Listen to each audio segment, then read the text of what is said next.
ഉസ്താദിനെ കണ്ടാൽ പുരക്കാരൻ വിളിക്കും, വേഗം കടക്കാണ്ട് പറഞ്ഞു എന്തൊക്കെയാണ് സംസാരിക്കല്. സുബ്ഹാനല്ലാഹ്.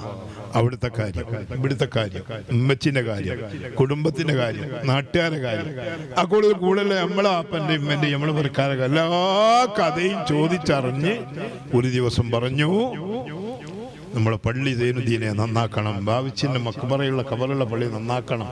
അത് വലിയ മഹാനാണ്, നിനക്കറിയോ? ആളുകൾ അങ്ങോട്ട് സിയാറത്തിന് വരും, പെരുത്ത ആളുകൾ ഒരുമിച്ച് കൂടും. അവിടെ നമുക്ക് വലിയ പള്ളി വേണം. ഞാൻ എപിനോട് പറഞ്ഞിട്ടുണ്ട് പള്ളി ഉണ്ടാക്കാൻ. അന്ന് എ പി ഉസ്താദ് ശൈഖുന അറിയപ്പെട്ടില്ല, എപിനോട് പറഞ്ഞിട്ടുണ്ട്. പിന്നെ ഒരു ദിവസം പറഞ്ഞു, അത് എപി എടുക്കണ്ട, അവിടെ നമുക്ക് തന്നെ എടുക്കാം. അതാണ് എപി എടുക്കണ്ട, നമുക്ക് തന്നെ എടുക്കാം.